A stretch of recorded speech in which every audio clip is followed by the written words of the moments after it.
civilmedia.mk. Слободно, независно, отворено. Благодарам што сте со нас во студиото на Цивил. Би сакал да почнеме веднаш со актуелните состојби во политичката партија во која сте ветеран и каде што голем дел од својот живот го посветивте на активности на развој, особено во доменот на Унијата на жените. Прво кажете ни, какви се состојбите во партијата? Сега имате засилено водство, еден кандидат, меѓутоа со максимален број на гласови кои ги освои на Конгресот господинот Мицкоски. Каква е состојбата во политичката партија каде што? Состојбата е навидум таква како што изгледа и во јавноста. Христијан Мицкоски си го потврди вториот мандат како председател на ВМРО-ДПМН. Имаше избрано делегати од негов и од негови блиски луѓе, значи тоа и што очекувавме. Но тука е само смената ситуацијата, бидејќи реално ВМРО-ДПМН победи на овие локални избори. Мислам дека тука веќе не се најде некој да се охрабри, да се пријави како уште еден против кандидат на Христијан Мицкоски, заради тоа што, за жал, не само во ВМРО-ДПМН, туку во сите политички партии, најмногу влијае клиентелизмот и кога членовите ќе видат дека се веќе се освоила победа на некои избори, тогаш не сака да се одвојат од главното јадро и од центарот, од доската, тоа е најчесто председателот и раководството, и затоа сите едногласно му дадоа поддршка. Минатата година имаше еден напор, повеќе луѓе на некој начин му се спротивставија на господинот Мицкоски и имавме ситуација во која дури се повикуваше на вонреден конгрес и така натаму. Се направија неколку обиди за демократизација на политичката партија, на ВМРО-ДПМН, односно да се избегне ситуацијата во која делегатите се всушност назначени од лидерот и така една повратна спрега, клиентелизам, како што спомнавте. До каде е таа работа? Очигледно ништо не се направи. Мислам дека на вистински обид за промена на Христијан Мицкоски не беше направен. Она иницијатива што беше организирана од така наречената, мене ми е безобразно тоа да го кажам, бидејќи дел од тие луѓе што беа во таа иницијатива се и мои колеги и колешки и јас почитувам што се охрабрија, беа нели наречени мери од коалиција. Јас не се приклучив на таа коалиција, бидејќи мислев дека таа коалиција од сам старт е осудена на неуспех, бидејќи според мене лидер не се менува на тој начин и не се менува од иницијатива на луѓе кои што го назначија Христијан Мицкоски да биде лидер на партијата. Кога треба некој лидер да се смени, треба тоа да го сакате на вистина, а не да критикувате во јавноста за да добиете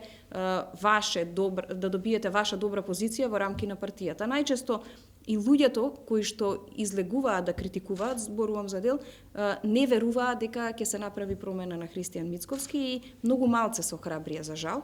Јас имав друга идеја и мислев дека членството е тоа што треба да ја покрене иницијативата за смена на Христијан Мицкоски, но работите се менуваат. Христијан Мицкоски после неколку порази, што според мене кога губи треба да се оди, а кога ќе победи треба да остане, тоа е реалноста, не сакаше да понесе одговорност и одеше на долг дека кога и да еднаш ке СДСМ ќе изгуби, што и реално така и се случи. Инаку мислам дека не го изместија воопшто од позициите во партијата, заради тоа што, пак ќе кажам, клиентелизмот е многу голем во партијата, го критикуваат, но позади грб и најчесто кога ќе им се обратите дали се согласуваш со политиките сега кои што се во ВМРО-ДПМН, викаат не, но немам нерви и желудник да излезам во јавност и да кажам, бидејќи ќе бидам осуден од членството, ќе бидам масакриран на социјалните мрежи и не секој може да го издржи тоа и јас знам дека навистина тоа е многу тешко за некои луѓе, Јас, на пример, сум имунизирана од такви действија.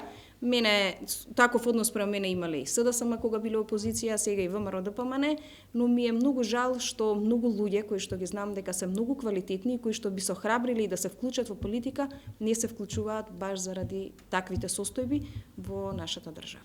Кој влада е во ВМРО ДПМН? Груевски или Мицкоски? Или заедно? Па, мислам дека влада е. Христијан Мицкоски е председател на партијата, очигледно дека влијаат повеќе струи. Јас не би персонализирала како луѓе, туку мене ме интересира кои сили политички надворешни влијаат во нашата политичка партија, што е за мене клучно прашање. И тоа е и главниот мој проблем за несогласување со ВМРО, мислам со раководството на ВМРО ДПМН. Мислам дека Груевски има влијание, секако, бидејќи долго време кога бил председател, он 12 години бил председател, претходно долго време премиер, на многу луѓе и лично им помогнал, имало периоди кога водел добри политики. Мислам дека неговата грешка беше односот со меѓународната политика и можеби дел со јавноста, со медиумите, но долгото владење го прави тоа. Истото мислам дека почна да се случува и во СДСМ во изминатиот период, кога некој веќе ќе се раскомоти на столицата, на владеачкото место, се раскомотува и не ги ни слуша критиките. И јас тука би кажала една мисла на Марк Твен, дека повеќе треба да ги слушаме граѓаните отколку што ќе зборуваме и да не шириме празни флоскули и зборови, бидејќи ако беше обратно, ќе бевме родени со две усти наместо со две уши. Но за жал, општеството налага нешто друго, повеќе ветувања, празни ветувања, креирање големи очекувања, а реализација мала. Навистина, внатре во партиите, воопшто во нашата земја, еве зборуваме за ВМРО ДПМН сега, демократската димензија на политичките партии е проблематична, со исклучок на тоа што видовме одредени новини во СДСМ со општо членство и така натаму, што се однесува до ВМРО ДПМН. Дали лидерот е во таква ситуација да може што сака да прави во партијата и да работи, да раководи со финансиите на партијата? Знаеме дека има еден случај и против претходникот на Мицкоски, господинот Груевски. Дали исто така, ако вие му се спротивставите, дали председателот или лидерството на партијата има механизми, начини и дали тоа се случува и на кој начин да се одмазди? Еве, споменавте споружување на социјалните мрежи и така натаму. Да, во однос на финансирањето, тука не би го издвоила ВМРО ДПМН, бидејќи мислам подеднакво сите политички партии се финансираат на ист начин. Тоа е, нели донесовме закон за финансирање на политички партии, но мене ме загрижува тоа што ни една политичка партија не дава транспарентно отчетност каде ги троши парите. И навистина се работи за сериозна сума на пари и секоја партија, например и ВМРО и СДСМ, околу 1.800.000 евра добиваат. Тоа е сериозна сума на пари, кој што јас сум водела организација, навистина мислам дека нема потреба од толкава сума да имаат политичките партии. Од друга страна, и кога се опозиција, а добиваат толку финансиски средства, не им се напушта позицијата, бидејќи навистина удобно се сместени во нивните седишта и располагаат нели со средства кои што и да бидат долго време опозиција не би им пречело. Во однос на дали тие би ги масакрирале луѓето кои што говорат, тоа е евидентно. Мислам и во било која политичка партија, бидејќи социјалните мрежи станаа место каде што луѓето се пресметуваат помеѓу себе, каде што некој може да искаже зборови, а тој што е нападнат не може да го докаже спротивното. И за жал, од толку сайбербулинг нема одговор од ниедна институција. И тоа е најголемиот проблем и предизвик на нашето општество. Прво не заради политичарите, туку заради нашата иднина на младите генерации, бидејќи освен што се случува тоа на политичко поле, многу деца се изложени и тинејџери и тинејџерки на сайбербулинг и никој не реагира. Еве во соседна Србија се случи една инфлуенсерка да си го одземе животот заради тој сайбербулинг и мислам дека тоа е еден предизвик кој што треба да се занимава државава и власта и општо и опозицијата, бидејќи навистина може да да ја наруши психата на младата генерација. Политичарите и оние што решиле да критикуваат, веќе се имунизирани и претежно го очекуваат тоа и не име ништо ново. Мене, например, не може со ништо да ме поместат заради тоа што јас сум кажала гласно ќе критикувам, може и да ме исклучат од политичката партија, но подобро да ги кажам моите ставови кои што на долг рок се константни и така ќе ги задржам, отколку да бидам клиентелист, да побегнам од самата јас за некоја политичка функција.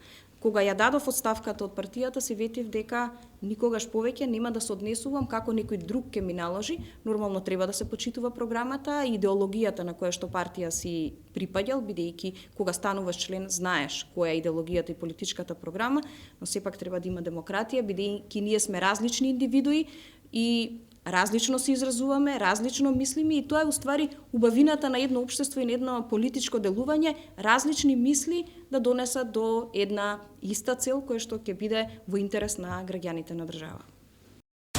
Civilmedia.mk. Слободно, независно, отворено.